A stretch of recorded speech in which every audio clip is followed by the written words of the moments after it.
Well, welcome everyone. This is the second training. It's an AIS training specifically for Lakeshore residents. And it's, share my screen here quick so we can be on the same page. This will be the last training. It will be recorded. And then we'll, like I said, we'll share it on the website, and then I can send it via email as well. And so the whole intent of this training is due to a new program that Le County has been participating with. And I will get into the more details of the program as we move on in the presentation. But quickly, let's go over the agenda.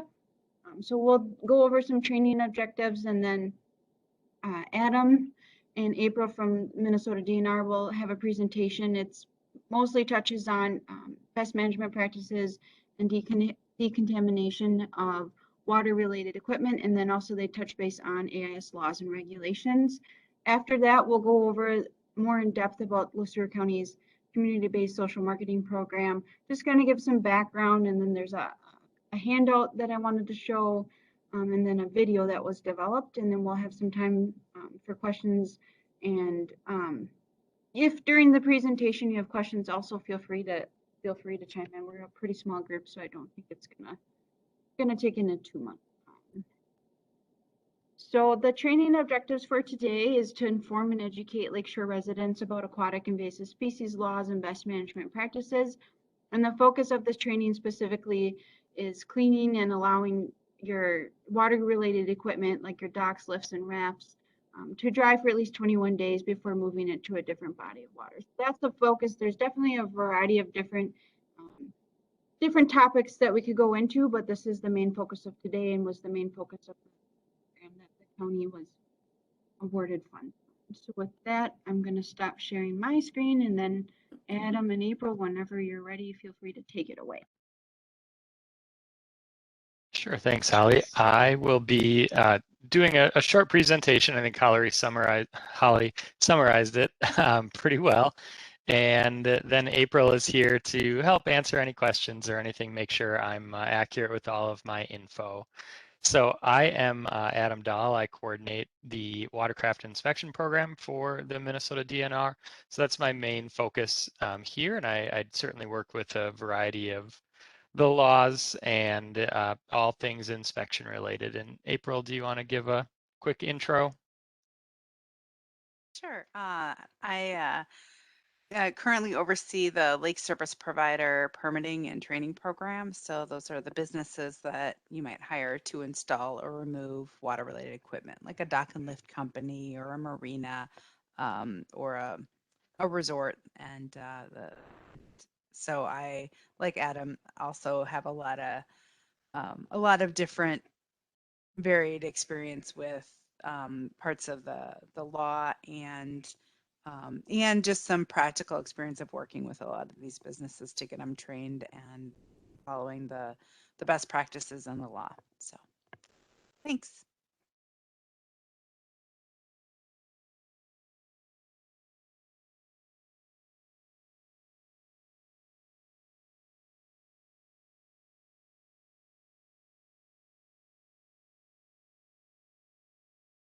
You're muted if you're chatting, Adam.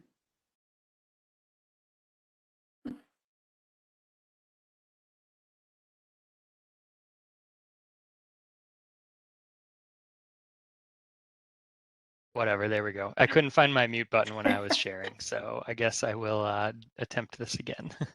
You haven't had much practice the last year or so, have you? Yeah, no, not at all. It's always in a different spot, every type of program. All right, we'll try this again. Can everybody see the title page? Perfect. All right. So yeah, I'll be talking about docks, boat lifts, invasive species, and an overview here. This is just a short 5 to 10 minute talk, and we can certainly handle questions at any time, whether it's during the conversation or there's plenty of time at the end to ask any kind of questions this might spur. But I'll be focusing primarily on docks and lifts. So we'll talk a little bit about the laws specifically around docks and lifts. And then I'll provide some inspection and decontamination tips for docks, lifts, associated equipment. cover a little bit about lake service providers if that's a new topic for you. And then, like I said, plenty of time for questions and answers. So as far as the laws specific to docks and lifts, they are what's considered water-related equipment, and water-related equipment in statute covers a wide variety of objects, from boats, boat trailers, any kind of accessories or anything like that. Essentially, it's anything that comes in contact with the water and potentially could harbor or transport aquatic invasive species. So there's a whole nest of laws that are covered in that. Mostly we're talking about watercraft, especially in my program. That's the main focus. Docks and lifts have all of those same requirements, and they have a few additional requirements as well. So the main general requirement, just like anything else, is that they must be free of invasive species, plants, and water prior to being transported, or anytime you're transporting them down public roads. There are a few exceptions, like I said. So the first one is a main one, and that's a riparian property exemption. And so what that means is if you have a boat lift or a dock or a swim raft, anything that's like that type of equipment, and you're directly placing it from your shoreline to the lake at the start of the season, and then you're pulling it back directly from shore onto your property at the end of the season for storage, you don't have to clean that equipment. It's basically a acknowledgement that this equipment is only being used at this water body. There's really no other place for it. You're not transporting it down a road or anything like that. And so that allows people to not have to clean it. You certainly can if you want to, especially if you would be in a place where it's zebra mussel infested and maybe do some maintenance cleaning. But in general, you do not need to clean it as long as you're placing and removing right from your riparian property. Now, if you had a jagged shoreline or an elevation change or no room to store that equipment directly, and you go to the boat access to haul your equipment back to store on your property, that exemption no longer applies. And again, that's because you're transporting it down the road. From a legal perspective, there's no way to prove or know where it's going or where it was once it's driving down the road. And so that equipment defaults back to the normal statutory requirements, and that is that all that equipment has to be cleaned. Additionally, there's also something called a 21-day dry rule that's in statute. And what this is a 21-day dry requirement where a boat lift or associated equipment needs to be out of the water before placing it into another body of water. So if you bought a boat lift from somebody on one lake, that boat lift has to be out of the water for 21 days before placing it into the new lake. And that is in addition to making sure that it's free of invasive species, plants, water, everything like that. So it's in addition to all of the other requirements. That's a very common question that we get. It's sat out for a month. Do I have to clean it before putting it in? The answer is yes.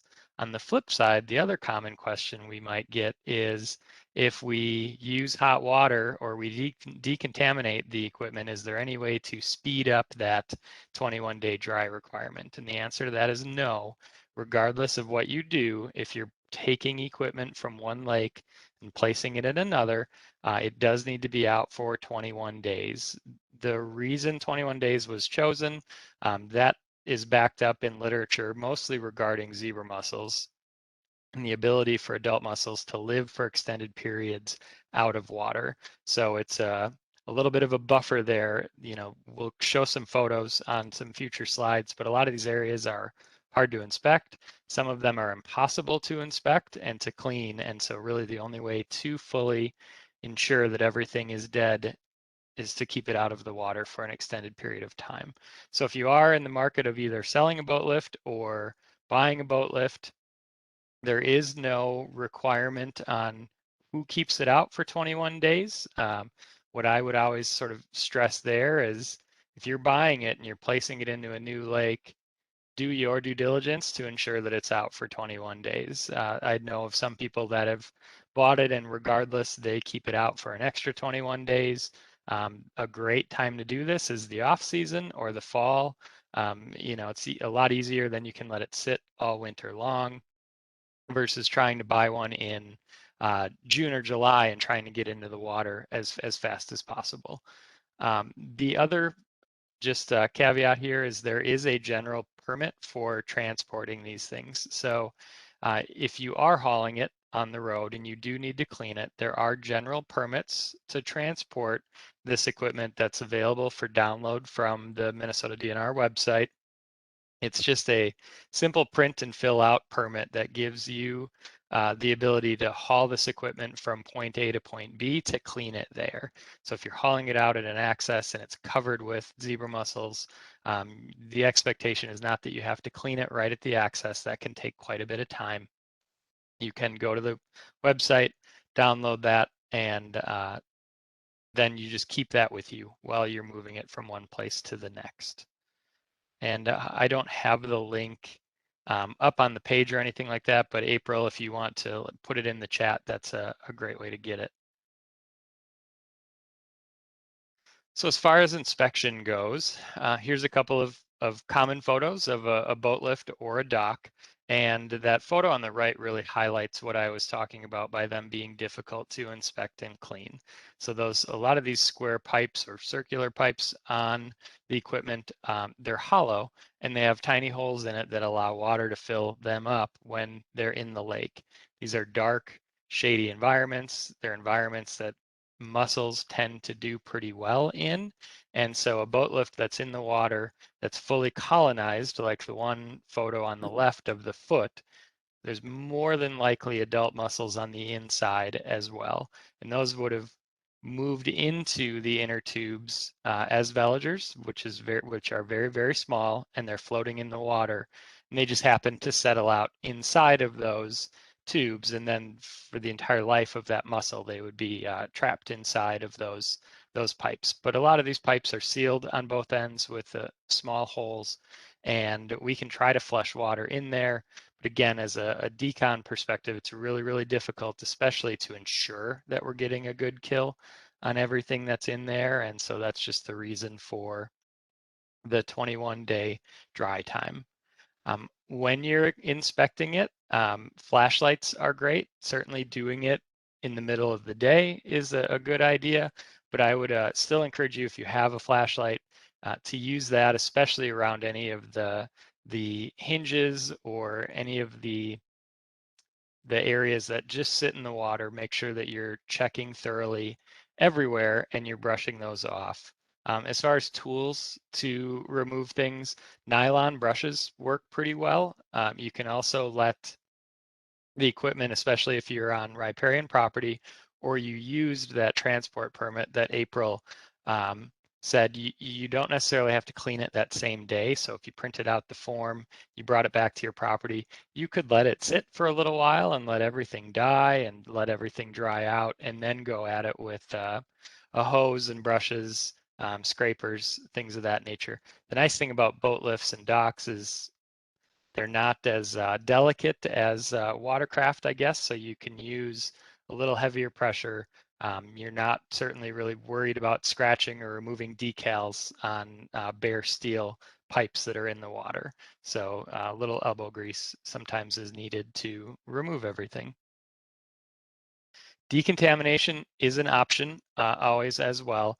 The unfortunate thing when I'm talking with Holly and people in your areas, there's not really any good opportunities to have somebody give you a decontamination in your area. The Minnesota DNR's units are stationed at high use zebra mussel infested bodies of water. And for all of Region 4, which is the southeast portion of the state, we only have 2 units there. And one of those is in Kandiyohi County. They both might be actually. Travis, I don't think, is on today. He's the supervisor in that area, and Holly could probably chime in where the second one is. But long story short is they're not really close nearby. However, I just wanted to put a plug out here anyways. For the units, even if you have watercraft or you're in other parts of the state, you can always seek out our decontamination units. They're free to use. You can pull in at any time. You might have to wait in line if it's a busy access or anything like that. But our staff would be happy to decontaminate anything that you bring. If you do show up with a very encrusted boat lift, we might do our best to decontaminate it by ensuring everything is dead and remove what we can, and then still give you an authorization form to transport it home to sort of finish the fine-tune removal to ensure that everything is gone.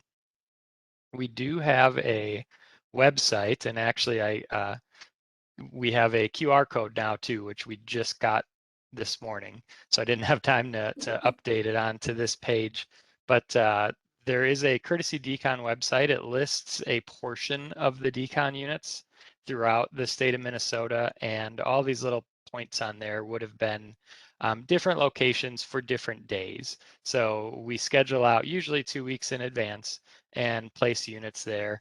When you click on one of those little red dots, it might explode into multiple dots. That's for different days at the same location. There is a handy calendar that you can use to fine tune it if you just want to see tomorrow's decons, for example. You can always just choose the specific day. That's probably the most helpful way to narrow down where and when all of these units are. If you look at it today, it's probably going to be pretty sparse across the state. We've started our winterization procedures, and I know we've had really great weather lately. We always struggle at the end of the year. These units hold a lot of water. There's a lot of small hoses that have water. We've definitely been challenged with freeze damage in the past, and so into October we start to winterize our units. So it's a shortage of units for people trying to clean equipment in the end of the season. From a spread or prevention perspective, there aren't really veligers in the water when the water is cold like this, and so the risk is certainly on the downward trend from a residual water perspective or anything like that. So we do start closing up at the end of the year, though. And then lastly, I'll just cover a little bit on Lake Service Provider. And April, again, feel free to chime in on this if you think of anything else. But Lake Service Providers are different companies throughout Minnesota. I have to minimize this. They're individuals, businesses that are paid to install, remove, decontaminate, or rent or lease water-related equipment in Minnesota waters. So common companies here would be dock installers, marinas that are at the access, boat shops that are installing and removing equipment, rental places, irrigation companies. There's a variety of companies, but pretty much anybody that you're working with that is going to be installing or removing your boat lift would be a Lake Service Provider, and they're required to have a permit from the state of Minnesota. And that's something that you as a Lakeshore resident can ask about when you're talking to companies. And in fact, I would recommend that's one of the first questions that you ask, is to make sure that they are a permitted Lake Service Provider and that all of their staff have gone through training. Just a little look here, all the vehicles that they drive should have one of these stickers in their window. The permit itself is good for 3 years, and the staff that are working for those companies are doing an online annual training that's focused specifically on aquatic invasive species. The permits aren't transferable at all. So if a business is sold, that new owner would have to go in and register as a new business and take that training. And it's an additional thing that's pretty unique for Minnesota, but it's a way to make sure that we're getting targeted education to businesses that are doing potentially risky behaviors out there and making sure that they're getting all the education that we can provide. They also have a little paper form that they should have too, but it's always a good idea. This has been around now for a number of years. April could give us the exact year that it started, but are you gonna jump in? I was just doing numbers with my fingers. It started in 2012. 2012. So Okay. Yep. almost a decade now. And we have done a lot of work on trying to get outreach and making sure that all of these companies are aware that this is a state law in Minnesota. And it is always a challenge, though. And even some companies that maybe are aware of it maybe have become lapsed in their permit. So for the people that are hiring these companies, it's always a great question to make sure that they are a permitted lake service provider. You can ask for verification of that. And always, if there's a business that isn't, or if they have questions, please refer them to April or our website. But if you let April know, she's happy to talk with them about the process to be permitted.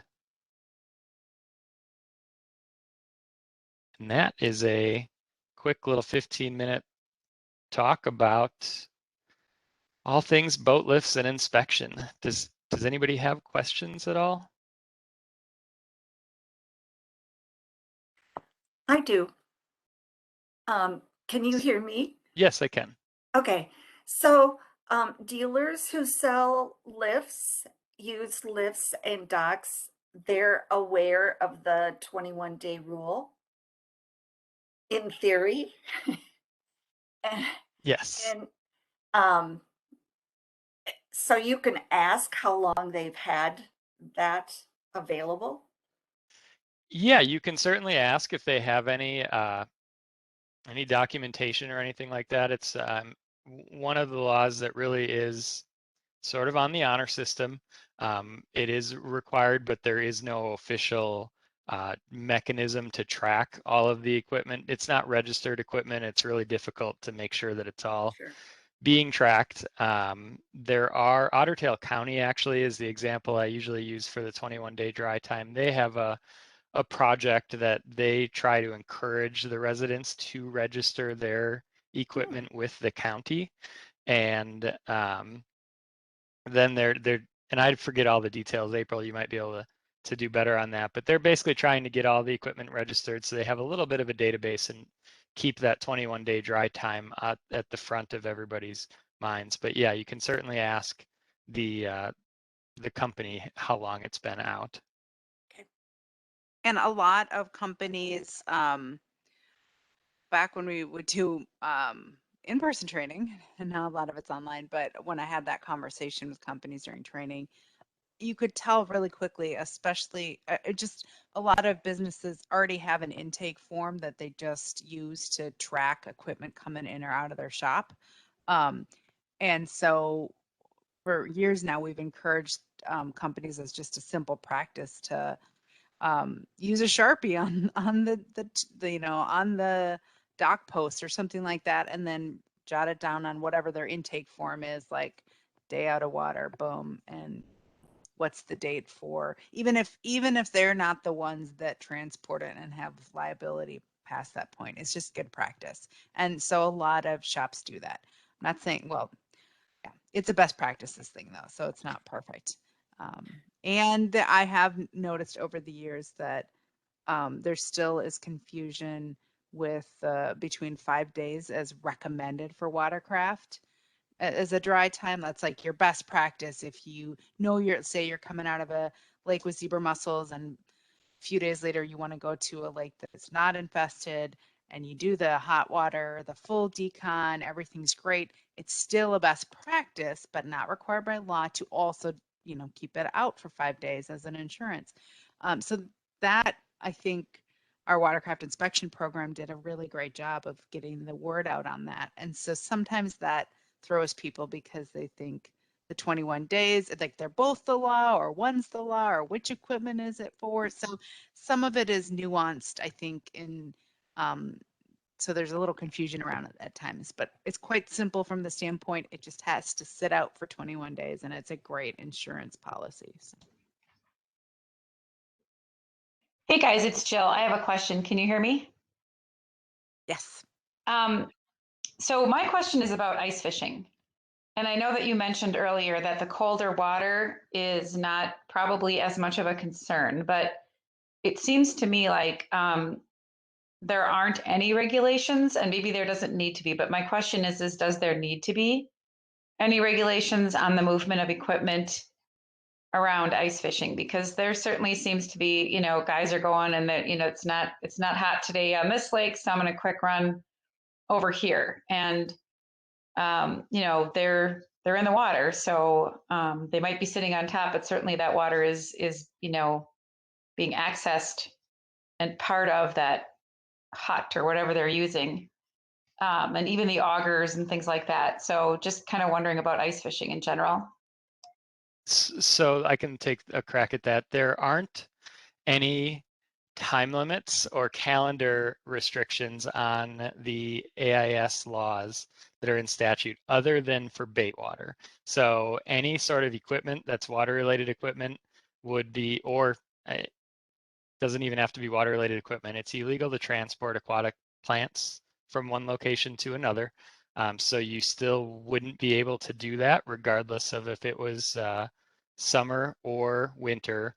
From a biological perspective, the vegetation isn't up and present in the majority of winter. Curly leaf pondweed is a non-native invasive species that's been here for quite a long time.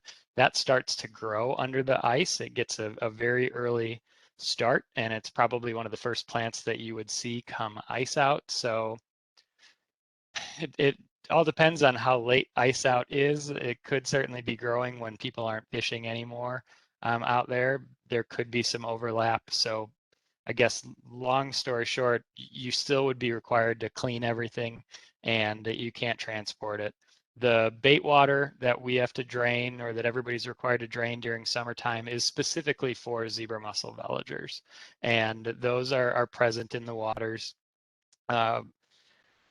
around mid 50s and up. And so the water temps in our lakes during winter are way too cold for there to be any in-lake reproduction of mussels. So they're not moving anything like that. If you were to snag things and bring up adult mussels that would be alive, they're still a prohibited invasive species and they're illegal to possess. So there might not be the messaging that goes out to ice fishing the same as there is during the season. And we could certainly talk about that internally, but the risks are definitely much, much lower than open water season. Makes sense. Thanks.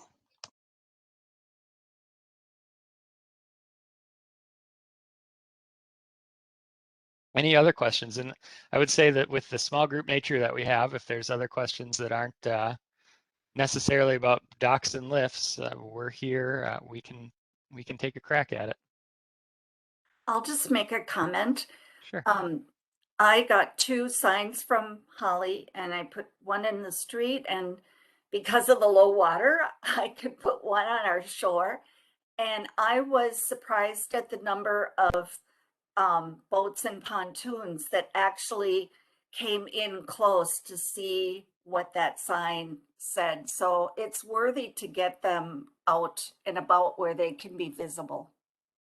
That's great feedback. That's the kind of stuff for sure that we're looking for, because I know it's a pilot project, but with anything new, you're kind of never fully understand how that works. So just even that kind of feedback is really important. So I'm glad you said something about that. That makes me happy, because sometimes you just don't know what signs, especially like when you have like those election signs out. I mean, people definitely read those, right? Like, you know which neighbor is voting for who. So you know people are going to be reading signs. So I just thought that was an easy, effective way, cheap way to put this out. So I'm glad that people are actually reading this. Holly, I could add on to that. I think the reason they're so effective is they're the same shape as a for sale sign. So that's why they get people's attention. So I would make them that shape going forward. That works well. Don't make them any other shape. Okay, that's good to know. Awesome. That's great. Write that down. Keep important.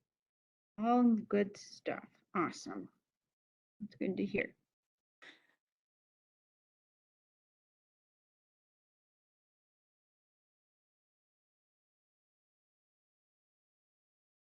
Any other questions? If you think of some too, we can definitely just, like Adam said, this is a very small group, so we can chime in, no problem. And I'm going to share my screen. I'm just going to talk a little bit more about the county's program, and then we'll watch a video, and then of course we'll have time for questions at the end too. Share. Can everyone see my screen? Awesome. Okay. So the Lucero County Community-Based Social Marketing Program. So this is again a pilot project. The DNR had done some research and some studies a while back, and they were looking at different activities as far as what are risky behaviors for, in addition to obviously watercraft that are, spreading aquatic invasive species. So there was like 3 key areas. One of them was live bait. One of them was, water related equipment, moving it before drying it the 21 days. And the other one was the aquatic pet trade. So there's a couple different activities that we could partner, pick and choose and partner with. And for Lucero County, we picked, partnering with lake associations and just educating lakeshore owners to dry their water related equipment 21 days before moving to a different body of water. Since we have so many lakes, so many people that, move in between those lakes come here or, decide to move somewhere else. I just thought it was a really, really important activity to start getting the word out. So that's kind of our program in a nutshell. There was flexibility, we had to do a proposal on what we were going to do, and each project, I think there was about 12 other projects with this community-based social marketing program, and there was only one other one that was focusing on drying water related equipment for 21 days. So there's flexibility in different programs and kind of how you wanted to make that program applicable throughout your county. And the goal is to hopefully we'll learn from these programs and then be able to apply it statewide. There's going to be things that worked, things that didn't work, and then learn from that, and then kind of create another maybe summary report, and then figure out ways that we can help reduce these risky behaviors. So for those that did attend today, the participation commitment form, which I'm sure looks familiar. So you essentially sign this stating that you're going to commit to preventing the spread of AIS and drying your equipment for at least 21 days before moving. And then there was 3 different levels of participation that you could do for this program. So the basic level of participation was signing this form and then putting a yard sign out somewhere on your property so others could see it. So essentially, just for signing this form, you got a yard sign and a free sticker. And then if there was a couple other levels of participation, essentially to further show your commitment in preventing the spread of AIS. So if you wanted, so today is another further participation where you'd attend a hands-on demonstration or training, and then we just talk about AIS best management practices and laws. And so ideally, in a perfect world, we would have done this in person, but with the way things are today with the pandemic, virtual is kind of the next best option. And for attending today, you'll receive a goodie bag, essentially with some different AIS items that promote, preventing the spread of AIS. I think there's like a bobber, there's a book, a bait bag. So we'll have goodie bags for those that attended today. And then the last level of commitment, which is like the most, I would say the most requirement that the most committed individual could do, the most, how to say this, like most way to participate in this activity is basically to dry your equipment for 21 days before moving into a different body of water. Now, unfortunately, we didn't get anyone signed up for this. I did have one taker, but he decided he wasn't interested. But essentially, if someone could dry their equipment for at least 21 days before moving it, and we could document that, they would get a free aqua weed stick, which is a tool that helps clean off, equipment, whether it's mud or snails or if it's plants or anything like that. Because one of the activities identified in that research that the DNR did was a barrier, essentially, was that people were having a hard time getting under and accessing their equipment to clean it off. So that's why the whole idea of having the aqua weed stick was to address that barrier, at least to help with that. Because it's it's difficult sometimes with this equipment to get under there. And so it was a retractable 3 to 6 feet that you could get under there and clean it off. So that would be the most level of commitment as far as participating in this program.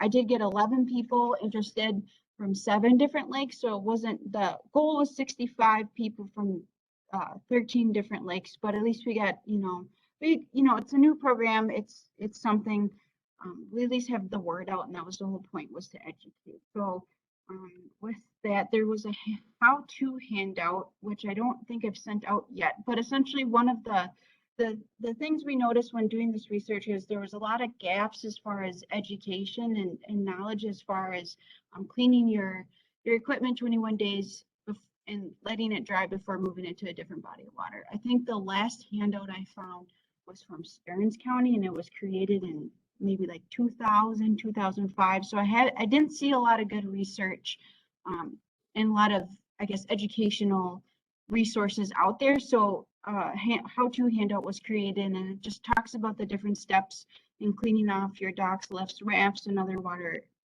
associated equipment. So, clean it, rinse it, dry it, and then planning ahead. I think that's one of the biggest things. Is it's a time commitment. So if you're going to move this equipment to a different body of water, make sure that you're planning ahead. Like Adam said, maybe instead, if you're going to buy new equipment, or you want to move somewhere else, winter is a better time to have that dry than instead of like the recreational season in summer and even early fall, and I would say late spring too. So just another resource for people to have to use, and definitely want to make sure that others are have some kind of support, because sometimes there's questions and we don't always know the answer. So hoping this will serve as some kind of a tool for others. And then there's also a visual just to show common places to look for, and even some places that you wouldn't think of to look for.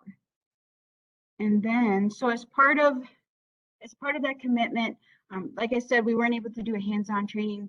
So I was trying to think of some kind of creative way to supplement that. And so I thought about doing a video that would show some AIS best management practices in regards to drying your water-related equipment for 21 days. But I do want to acknowledge that this was a partnership. There was 19 local government units in total.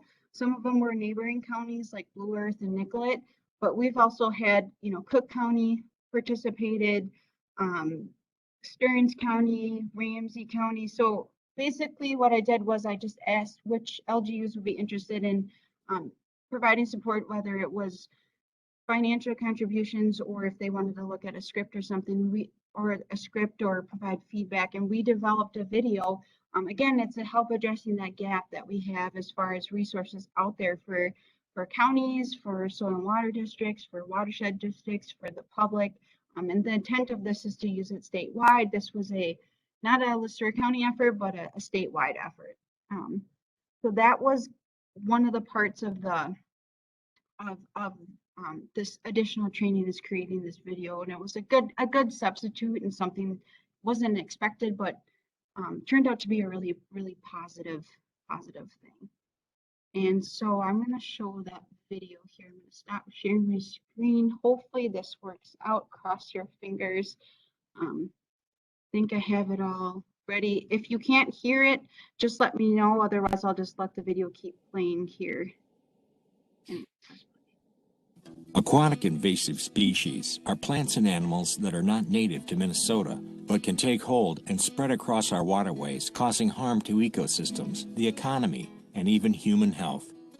Minnesota's natural resources, and especially our lakes, rivers, and streams, are threatened by a number of aquatic invasive species. Zebra mussels and Eurasian water milfoil are spreading at increasing rates throughout our waterways, and they can create hassles for people trying to enjoy the outdoors. Additional costs to manage AIS and the impacts on recreation can change the waterfront experience for shoreland owners. Research shows that once a body of water has an abundance of invasive species, there can be as much as a 19% negative impact on property valuation. Aquatic invasive species can be spread from one water body to another when people, equipment, and things like bait are transported between the two locations. For example, boats and boat ramps are prime locations of increased risk when it comes to spreading invasive species. If weeds and other debris aren't effectively removed from a boat before transporting it, there are risks of spreading AIS. However, equipment that many shoreland owners use on their property can also present risks in spreading AIS. Anytime you pull equipment out of the water or put an item into the water, you risk spreading an aquatic invasive species. For this reason, it's imperative that you consistently follow best practices when putting in or taking out any items from the water. Every shoreland property owner who moves or stores equipment must take responsibility for reducing the risks of spreading AIS. When removing boats, docks, lifts, or other water-related equipment from lakes and rivers, you need to carefully inspect them. Make sure there are no aquatic invasive species such as zebra mussels, Eurasian water milfoil, or New Zealand mud snails attached to any part of the equipment. In addition, Minnesota law requires docks and boat lifts to be out of the water for at least 21 days before putting them in another body of water. Keep this rule in mind if you're going to move equipment onto or off of your property. Look on the posts, wheels, and underwater support bars of docks and lifts, as well as any parts of boats, pontoons, and rafts that may have been submerged in water for an extended period. In newly infested waters, adult zebra mussels may not be abundant, and you might notice only a few mussels on your equipment. If you think you have discovered an invasive species that has not already been confirmed in your lake, contact your area DNR aquatic invasive species specialist. Early detection for zebra mussels is important in protecting your property and Minnesota's water resources. If you hire a business to install or remove your boat, dock, or lift, or other water-related equipment, make sure they have completed AIS training. Service providers that have completed DNR training and obtained their service provider permit will have a permit sticker in the lower driver's side corner of their vehicle's windshield. This signifies that they have completed training on AIS laws, and many have experience removing invasive species. You can find a list of permitted service providers on the DNR website. As a shoreland owner, we need your help to stop the spread of AIS. Learn about invasive species that are in your area and what they look like. Keep your eyes open for anything that's new or different so that we can maintain healthy waters that are valued by everyone. Okay. So that was the video. It was just a few minutes. That, you know, we were trying to make sure that it wasn't too long, so people were still engaged. But that's what, you know, what we did as a partnership, and I think will provide a lot of value as far as additional education and outreach. And with that, I'm done with my presentation. And if you have any questions, you know, feel free to chime in, or if you had questions for April and Adam. I don't know if this is a question, but a comment. Okay. This was great, Awesome. but a lot of it is dependent upon connecting to a website or a link or download. And I am just becoming aware this summer of how many people along my shore, and this is going to sound nasty, but older folks who don't have internet, don't have email, don't have phones where they can receive texts or messages. So other than signs, how do we get this important information out to that technologically impaired generation? Yeah, that's a great question. I know I try my darndest to like go to Lake Association meetings, so that's always a great opportunity. Giving me a call, I can always do that, but I think that is something that we do really need to address. That's another gap is in as far as education and outreach goes. We can do direct mailings and things like that as well. So maybe that's something we need to sit down with each Lake Association and talk about. Maybe it's additional survey, who gets their, you know, their information via, you know, not the internet versus getting the internet, and figure out how we can, you know, those individuals who aren't as tech savvy, how can we get that information to them? You know, if it's a mailing, I have a newsletter, but again, it's an electronic newsletter, so people aren't going to receive that. So maybe it's just, maybe I print off 50 copies and then those lake association members for each lake could maybe hand them out to their neighbors or something, or, you know, there's different ways, but I think it's just more communication and because each lake and lake association is going to be different, I think too. So maybe we just need to sit down and kind of communicate a little bit more about what's the best way to get this information out there. Because I 100% agree with you that it's good information, but just getting it out there is the tricky part for sure. Oh, and I'd add on to that, a lot of DNR resources are available, and you'll see us constantly saying, go to this website or link here or there. But if you've got, but you can always send people, a generic contact at DNR is our info center, and it's the 888 one. It's 1-888-MIN-DNR.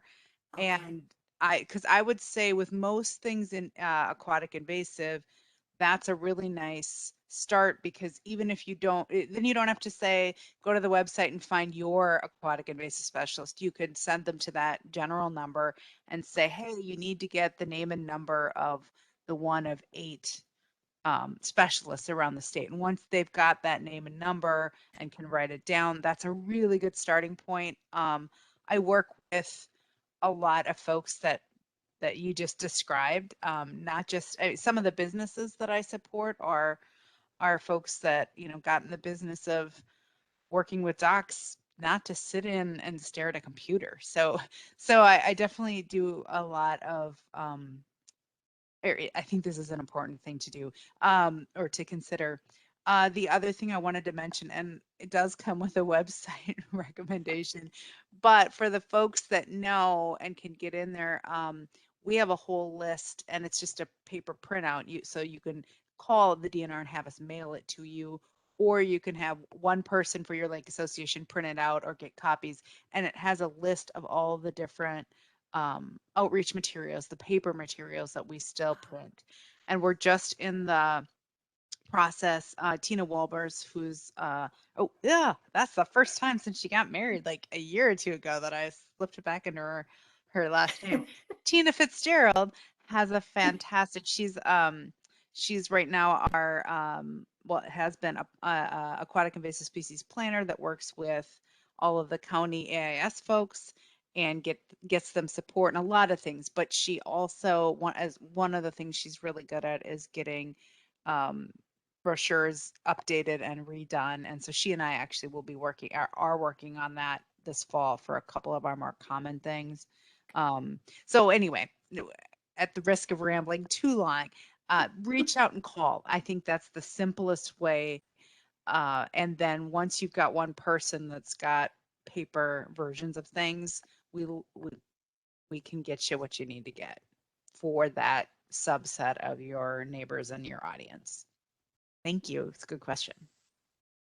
I think the only thing to add is to potentially do targeted news releases throughout the season for specific activities, especially with local papers. And like you mentioned, people that aren't on the web or have internet connections, they're probably connected to a local paper. And that's just another option, whether it's, you know, Holly giving a short interview. I certainly do them as they come up. And, you know, at the start of the year, we talk about watercraft inspections in general. The DNR has done lots of press releases about checking equipment at the end of the year, not only to spread information about docks and lifts, but also to help survey lakes and inspect your equipment. That's sometimes the best way for us to know if a new species has unfortunately gotten into a new lake is at the end of the season. But that's, I think everything that was said was great. That's the only thing I could think of addition.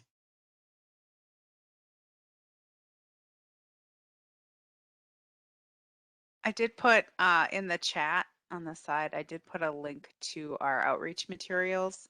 So if you are on a computer right now, you could take a peek and get a sense though of what else, what's out there.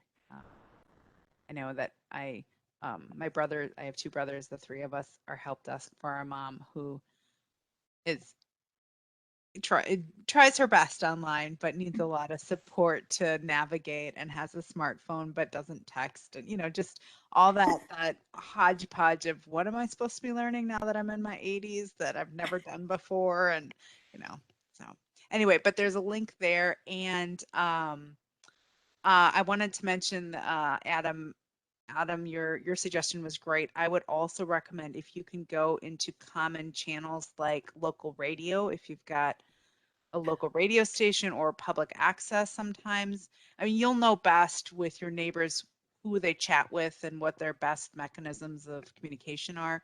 If it's going to be, an after church coffee group or whatever. But I would say that I strongly second what Adam's saying. Those local ones are huge. Just bringing a stack of brochures or having a short conversation once a year or something like that, I think is one of the things that local lake associations and local partners can help us with, because we just can't get to that level consistently across the state as much as we'd like to. Thank you. Any other questions or comments? No, thank you very much. Yeah, thank you both for coming today, and April and Adam, also thank you for coming. I'm glad that this worked out, and I'm hoping that we can record this and then share it. And like I said, so again, this will be a virtual thing that we'll have to share, but maybe at the a next Lake Association meeting, we could share the video or something, or at least some what we learned about at the training and some ideas. So it's always good just to have this available, and maybe figuring out how to put this on paper is kind of the next step. So, and then sending it out. But yeah, I want to thank everyone for coming today. I really, really appreciate it. And it was a good training for sure. Thanks, Holly. Thank you. Thanks, everybody. Yeah, thanks for you, hosting, Holly. Bye, Holly. Carol. Thanks. Bye-bye. Thanks. Bye. Take care.